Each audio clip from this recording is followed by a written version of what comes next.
कि आपने कि जन्नत के ना 8 तबक हैं, 8 महल है। महल इसको कहते हो ना, बिल्डिंग के ऊपर बिल्डिंग, ये ग्राउंड फ्लोर हो गया, ये फर्स्ट फ्लोर हो गया, ये सेकंड फ्लोर हो गया, ये थर्ड, ये फोर्थ, है ना।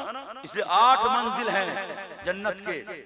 और सिदरतुल मुंतहा जो है ना, सिदरतुल मुंतहा, जहां जिब्रील अमीन का बाड़ी है, जहां जिब्रील अमीन का बाड़ी है। जिब्रील अमीन कौन?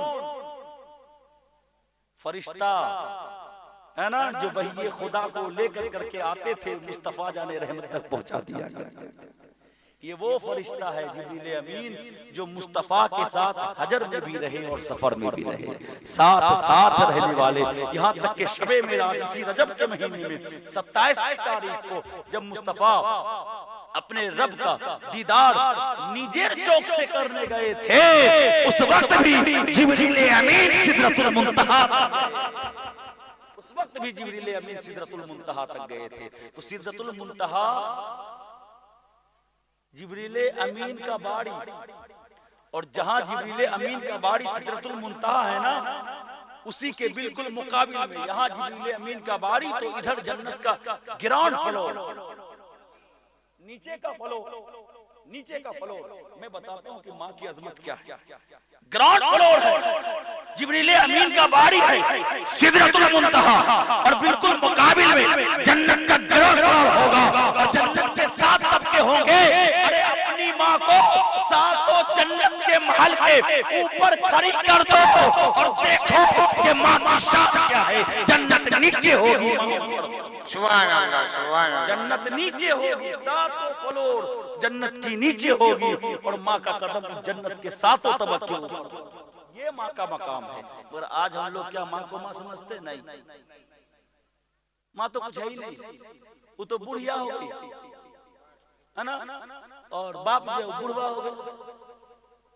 जब जवान है, जवानी की ताकत है ना, सोचता है कि हम ही सब कुछ है। अगर आज तुम अपने बाप को बूढ़ा होने की वजह से जलील और रुस्वा करने की कोशिश करोगे, तो जान लो कि एक दिन आएगा जब तुम भी बूढ़े होगे, है ना। तुम्हारे बच्चे भी फिर तुम्हारी जिल्लत और रुसवाई के सामान तैयार करेंगे। इसलिए अगर चाहते हो कि मेरे बच्चे मेरे बुढ़ापे में भी सहारा और लाठी मेरा बन जाए, तो आज अपने माँ बाप के लिए लाठी और सहारा बन जाओ। कल तुम्हारे बेटे तुम्हारे लिए सहारा, है ना। जेमन करबेन तेमन पावेन, ठीक है। आज आप अच्छा कीजिएगा तो कल आपको बदला अच्छा मिलेगा। अगर आज किसी के साथ बुरा कीजिएगा तो कल आपके साथ भी बुरा होगा। तो नमाज पढ़ने की कोशिश कीजिए, है ना, नमाज पढ़ने जाइए। इसी रजब के महीने में हुजूर को तोहफा जब मिला था अल्लाह रब्बुल इज्जत की बारगाह से ना, तो वो कोई और तोहफा नहीं, इसी नमाज का तोहफा था। 27 रजबुल मुरज्जब की रात हुजूर ने खुद अपने आंखें मुबारक से अपने रब का दीदार किया था। नमाज पढ़िए, क्योंकि नमाज लोग कहते हैं कि नमाज में मोन नहीं लगता है, मोन नहीं लगता है, मोन नहीं लगता है, कहते हैं ना नमाज में मोन नहीं लगता है। मोन क्यों नहीं लगेगा? अभी आप अपने 10 साल के, 20 साल के, 15 साल के बच्चा को दे दीजिए, क्या जानते हो वो जो आजकल गेम निकला है, क्या कहते हैं उसको? फ्री फायर, फ्री फायर, है ना, फ्री फायर। जानते हो 12 बजे रात तक ना, जहाँ छोटी छोटी पुलिया होती है ना, पुलिया, वहाँ बैठ करके लोग जो है वही फ्री फायर खेलता रहता है, फ्री फायर खेल रहा है। और इतना बिजी हो जाता है ना कि सामने से शेर भी गुजर जाए तो उसको एहसास नहीं होता, इतना डूब जाता है उसमें। और हमारी औरतों को, खातिन को सीरियल दे दीजिए, सीरियल पार्ट बाय पार्ट, है ना, खाना भूल जाए पर सीरियल ना भूले, है ना। बगल में बच्चा रो रहा है, मार मार करके सुलाओ, किंतु सीरियल छोड़ते हो नहीं, है ना। यही हमारी मां बहनों की हालत है, सीरियल छोड़ते हो नहीं, एक एकदम आंख गथा गथा के देखिए, चौक इदिक उदिक देखबे नहीं, खाली मोबाइल पे आंख। अब बताओ आपका मन कैसा लग रहा है? शेर बगल से गुजर जाए ना तो एहसास भी ना हो, वहां मन लग गया। और जब अल्लाह अकबर का करके हाथ बांधो ना, मोर मामू के मुना छे, मोर दादू के मन अच्छे, मोर बिजनेस चलबे कि नहीं चलबे, इटा माथा घुसछे कि नहीं, तरह तरह की बातें जहन में आती रहती है ना। मैं तो कहता हूं कि जो बात तुम भूल गए हो ना, अरे नमाज के लिए खड़े हो जाओ, भूली हुई बात भी तुम्हें याद आ जाएगी। नमाज वो इबादत है जो काम इंसान को याद ना हो। मेरा मशवरा ये है, नमाज के लिए खड़े हो जाओ जो भूल गए हो। नमाज की तुम कहते हो मन नहीं लगता, 10 साल बच्चे को कैसे मन लग जाता है फ्री फायर में, 15 साल के बच्चे को कैसे मन लगता है फ्री फायर में। मुसलमानों, मन लगाओगे तो लगेगा। इसका मतलब ये है कि मुसलमानों, अभी आपका इस्लाम जो है ना, आपके अंदर जो इस्लाम है वो अभी कच्चा है, पक्का नहीं। अगर चाहते हो कि इसको पक्का हम इस्लाम को अपने सीनों तक महदूद करें और हम पक्के मुसलमान और पक्के मोमिन बने, तो नमाज इस तरह पढ़ो, इस तरह पढ़ो कि तुम खुदा का जलवा गोया देख रहे हो। अगर ये न हो सके तो ये एहसास करो कि हम खुदा को तो नहीं देख रहे हैं, पर खुदा हमें देख रहा है। खुदा हमें देख रहा है, इसका एहसास होना चाहिए। अगर इसका एहसास हो गया ना, तो तुम्हारी नमाज, तुम्हारी खुशू, सब कुछ तुम्हारी यकीनन कामिल होगा।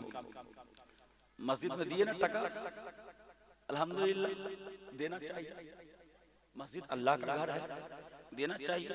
देने वाले की बहुत सारी फजीलतें भी आई है ना। जिसने मस्जिद बनाया, कल हश्र के मैदान में जन्नत में अल्लाह रब्बुल इज्जत उसके लिए एक महल बनाएगा, महल तैयार करेगा।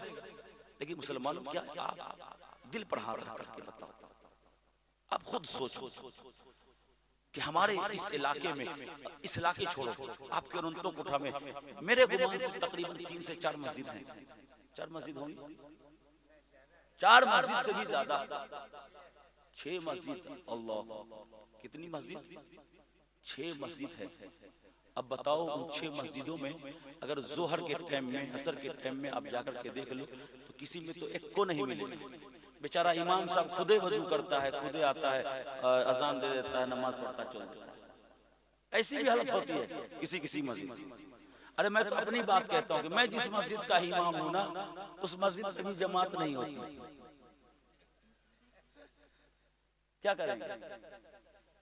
उस मस्जिद में भी जमात नहीं होती, खाली जुमा जुमा जुमा जुमा जुमा जुमा, लोग ही नहीं पढ़ने वाले, तो क्या होगा? तो मुसलमानों, मस्जिद बनाना ये कमाल नहीं है। जरा दिल पर हाथ रखो, ये मत सोचो कि माल टका सब कुछ है हमारे पास तो हमसे बेहतर कोई नहीं है। नहीं, अल्लाह तो काफिरों को भी टका देता है, अल्लाह तो काफिरों को भी दौलत देता है, अल्लाह तो मुशरिकों को भी दौलत दे रखा है ना। आपसे कहीं ज्यादा दौलत दे रखा है मुशरिकों को, जबकि वो अल्लाह का इनकार करता है। हालांकि क्यों? इसलिए कि अल्लाह सिर्फ मुसलमानों का अल्लाह नहीं है। अल्हम्दुलिल्लाह रब्बिल आलमीन, वो अल्लाह है तो पूरी दुनिया का अल्लाह है, पूरे आलम का अल्लाह। तो ये मत सोचो कि पैसा है तो गोया अल्लाह खुश है। नहीं, ये हो सकता है कि अल्लाह ने तुम्हें दौलत दे करके तुम्हें आजमा रहा हो कि देखूं ये मेरा बंदा जो है दौलत पाकर मेरा जिक्र करता है या नहीं करता है, मेरा जिक्र करता है या नहीं करता है। तो इस आजमाइश में फेल हो मत जाना, हमेशा कोशिश करना कि इस आजमाइश में कामयाब हो जाए। माल हो, जर हो, दौलत हो, हमेशा कोशिश ये करो कि हर हाल में हम अल्लाह का शुक्रिया अदा करते रहेंगे, अल्लाह का जिक्र करते रहेंगे। और सारे जिक्रों में सबसे अफजल, सबसे आला, सबसे बेस्ट क्वालिटी का अगर कोई जिक्र है तो वो सबसे अफजल जिक्र नमाज। अफजल जिक्र अगर कोई है तो वो क्या है? नमाज है। इसलिए नमाज पढ़िए, है ना, खुद पढ़िए। अच्छा, आप ही नहीं पढ़िएगा तो बहू को आप बोल सकते हैं पढ़ो, बोले कि चप्पल लेके मारेंगे। खुदे नहीं पढ़ता है, मुझको बोलता पढ़ने। हो सकता है आपका चलेगा आपके घर में, बाहर में जितना चला लीजिए, बाड़ी में नहीं चलेगा। बाड़ी में किसी का नहीं चलता, बाड़ी के अंदर किसी का नहीं चलता है। बाड़ी के अंदर चलता उसी का है जो इंसान वाक़अतन शरीयत मुस्तफा की पाबंदी करता है। आपने देखा हो आप गौर करो अपने ही माहौल में, अपने इसी इलाके में गौर करो, घर में चलता उसी का है ना जो शरीयत मुस्तफा का पाबंद होता है। वो कुछ कहे तो बीवी सह भी लेती है, नहीं इसलिए कि ये खुद करता है इसलिए कहती है। अच्छे अमल पर वो गुस्सा नहीं होगी, जो काम आप खुद नहीं करोगे और उसको कहोगे करने के लिए तो वहीं से लड़ाई झगड़ा शुरू है ना। इसलिए आप पहले खुद अपने आप को संभालो, अपने आप को अल्लाह के जिक्र में मशगूल रखो, फिर कोशिश करो कि अब हम अपनी बहू को भी कहेंगे कि अल्लाह के जिक्र में मशगूल रहो, फिर अपने बच्चे को भी कहेंगे कि अल्लाह के जिक्र में मशगूल रहो। क्यों? अला बिज़िक्रिल्लाहि तत्मइन्नुल कुलूब, जो बंदा जितना ज्यादा अल्लाह का जिक्र करता है अल्लाह उसके दिल को उतना ही इत्मीनान बख्शता है। अगर चाहते हो जिंदगी सुकून वाली हो, अगर चाहते हो मेरा दिल सुकून से जिंदगी गुजारती रहे तो अल्लाह का जिक्र करते रहो, आपकी जिंदगी भी सुकून से गुजरेगी, आपका दिल भी सुकून से। अच्छा गीबत तो करते हो बहुत, गीबत जानते हैं बुराई, चुगली तो बहुत करते होगे, उसके बारे में जानते भी नहीं, अरे ये तो ऐसा है। और खास करके चाय की होटल पर है ना, अनंतो कोठा में भी चाय की दुकान होती, एकटा ओदिके आछे ए मोड़े आछे दुई तीनटा आछे है ना, और रामपुर वाला भी अनंतो कोठा भी आ जाता है, अनंतो कोठा वाला रामपुर चला जाता है, আমি ওদিকে যাচ্ছি তুমি ওদিকে যাও, হ্যাঁ আমি এখানে লোকের বুড়াই ওখানে করব, তুমি ওখানে লোকের বুড়াই এখানে করবে, यही चलता है ना। मुसलमानों ये गीबत बुराई मत करो, अपने आप को देखो, अपनी छवि अपने सामने रखो, अपने सामने में शीशा रखो और देखो कि हम कैसे हैं, हमारा चेहरा कैसा है, हमारा वजूद कैसा है। हम दूसरों के चक्कर में पड़े हैं, हो सकता है जिसके बारे में हम बुराई कर रहे हैं मेरी नजर में वो बुरा हो मगर अल्लाह की नजर में वो बहुत मकबूल बनता हो। इसलिए बुराई मत करो दूसरों की। और जानते हो चुगली और गीबत करना ऐसा ही है जैसे मुर्दा भाई का गोश्त खाना, मांसो खाना। अब बताइए कोई इंसान तैयार होगा, राजी होगा कि बगल में भाई बरादर की जो है लाश पड़ी हुई हो, डेड बॉडी रखी हुई हो और उससे जो है गोश्त कट कट करके खाए? बताइए कोई ऐसा कर सकता है? गीबत करने वालों की मिसाल शरीयत मुस्तफा में, हदीस मुस्तफा में ऐसी ही बताई गई है। जो गीबत करता है गोया वो अपने मुर्दा भाई का गोश्त खाता है। और गीबत करने में मर्दों से औरतें 4 गुना आगे। अगर किसी चीज को फैलाना हो, किसी बात को ना, किसी बात को अगर फैलाना हो तो अपनी बहू को कह दो। जिस चीज को आप 1 महीना में नहीं फैला सकते ना, वो 1 सप्ताह में फैल जाएगा। हकीकत, क्योंकि लेडीज के पेट में ना गोल को पचता ही नहीं। जो आप 1 महीना में नहीं फैला सकते वो फैला दे। गीबत किसी की मत करो, चुगली मत करो। खुसूसियत के साथ मैं औरतों से कहूंगा खास करके अपने शौहर की किसी भी कमी को, चाहे आपकी बेस्ट सहेली और फ्रेंड क्यों ना हो, उसके सामने कभी बयान नहीं। उसी तरीके से हर मर्दों को कहूंगा कि आप आपकी बीवी के अंदर अगर कोई थोड़ा सा भी नक्स हो, वो आपसे लड़ती हो, झगड़ती हो, आपका घरेलू मैटर हो, आप उस वाकये को अपने दोस्तों से कभी शेयर न करें। क्योंकि जब ये दोस्त दुश्मन बनता है ना तो बड़ा खतरनाक बनता है। फिर वो आप ही को नहीं उजाड़ेगा, आपके घर को भी उजाड़ देगा। इसलिए चाहे आपका कितना ही पक्का दोस्त हो, हर बातें शेयर कर लिया करो बंधु संगे, किंतु अपने बारी के अंदर की बात कभी भी अपने दोस्त से शेयर मत करो। ये हर औरतों के लिए भी है, ये मर्दों के लिए। गीबत मत करो किसी दूसरी। खास करके मैं जो बताया शौहर यानी शामी बहू की और बहू जो है शामी की, कोई एक सी बात, छोटी सी छोटी बात हो, चाहे अपनी बहन ही क्यों ना हो, अपनी बहन निजेर बहन, मगर शौहर का कोई हक होती है तो मैं उससे कहूंगा कि अपनी बहन से शिकायत। बहुत बुरी चीज है ये, क्योंकि कल होकर के हो सकता है कि तुम्हारी बहन भी तुम्हारी दुश्मन हो जाए तो तुम्हारे शौहर के जितने भी ऐब है ना वो दूसरों के सामने में बयान करती चली जाएगी। गीबत मत करो। एक पारसा शख्स था, उसी फारसी दूसरी का है ना। आप लोगों के दरमियान में वो बड़ी बड़ी किताबें पढ़ने में मुझको भी ये होता है ना, इतने हार्ड हार्ड क्या बोलूं, थोड़ा आसान आसान लफ्जों में जो आप समझ रहे हो वही ठीक है। एक ना आबिद शख्स था, आबिद इबादत करने वाला, उसने ना एक वली से पूछा